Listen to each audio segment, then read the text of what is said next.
आइए हम हर एक कैपेबिलिटीज के बारे में जानते हैं जिन्हें हम मॉड्यूल्स या फिर टूल बॉक्स कहते हैं। आपके सामने इस समय सारे टूल्स अवेलेबल हैं जो एनसिस हमें प्रोवाइड करता है। हम इनमें से मैकेनिकल इंजीनियरिंग पर्सपेक्टिव से जो सबसे जरूरी है हम उस पर चर्चा करेंगे और ये आपके सामने इस समय हाईलाइट हो रहा है। लेकिन इससे पहले ये जानना जरूरी है कि ये इंपॉर्टेंट क्यों है। ये सारे के सारे टूल्स आपको क्राउड से अलग रखने के लिए काफी है। ये मैकेनिकल इंजीनियरिंग के कोर सब्जेक्ट्स को कवर करते हैं और इस वक्त इंडस्ट्री और रिसर्च में इनकी सबसे ज्यादा डिमांड है। तो सबसे पहले हम स्टैटिक स्ट्रक्चरल की बात करेंगे, जिसमें हम किसी भी ऑब्जेक्ट की स्ट्रेंथ एनालिसिस करते हैं। जैसे आपके सामने कनेक्टिंग रॉड है या फिर बीम है, और इनसे हम स्ट्रेस डिफॉर्मेशन और स्ट्रेस कॉन्सेंट्रेशन जैसी चीजें निकाल सकते हैं, इजिली निकाल सकते हैं। फिर हम बात करेंगे एक्सप्लिसिट डायनेमिक्स की। एक्सप्लिसिट डायनेमिक्स में हम टाइम डिपेंडेंट चीजों को स्टडी करते हैं। जैसे कि आपके स्क्रीन पे दिख रहा है, हम टूल से किसी वर्कपीस को कैसे कट करते हैं, इसकी सिमुलेशन हम कर सकते हैं। इसमें सबसे खूबसूरत चीज ये है कि हम कभी कभी इसमें कार क्रैश एनालिसिस भी कर लेते हैं।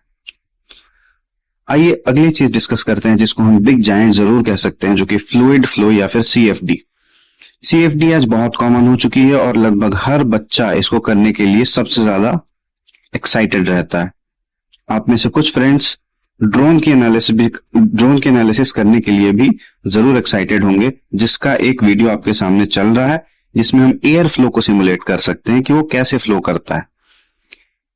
सीएफडी इतना ज्यादा इंपॉर्टेंट और इतना क्रूशियल है कि हर इंडस्ट्री में उसकी डिमांड बढ़ते ही जा रही है। इनफैक्ट सीएफडी करना भी अब उतना ही आसान होते जा रहा है, इसीलिए हम कभी कभी मजाक में ही किसी रैंडम चीजों की सीएफडी भी कर देते हैं, जैसे सीएफडी ऑफ अ काऊ। आइए अगली चीज डिस्कस करते हैं जो कि है एलएस डायना। एलएस डायना में हम इंपैक्ट एनालिसिस करते हैं, जैसे कि ड्रॉप टेस्ट या फिर इंपैक्ट टेस्ट। जैसे कि आपके सामने इस समय एक सिमुलेशन की पिक्चर है जिसमें हम बर्ड स्ट्राइक की सिमुलेशन कर रहे हैं एयरप्लेन की विंग से।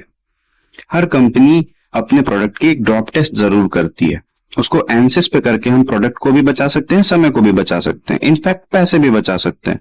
उसके लिए हम एनसिस का यूज करते हैं एलएस डायना में, जैसे कि एक फोन का ड्रॉप टेस्ट।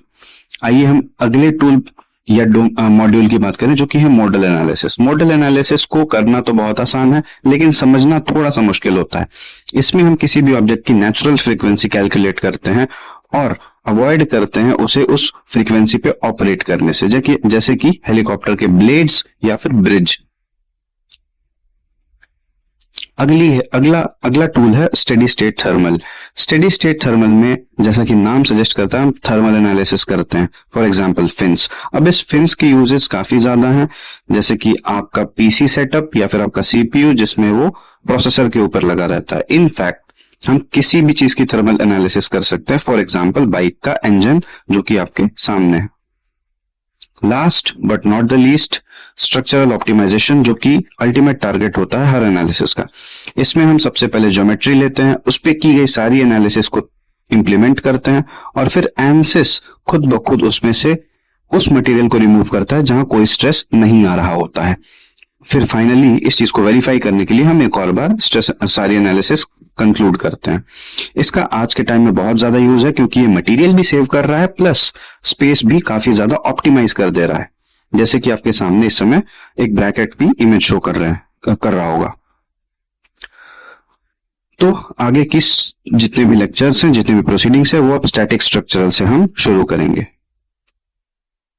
इसके लिए आपको वर्कबेंच ओपन करना है और आगे हम कंटिन्यू करेंगे अगले लेक्चर में।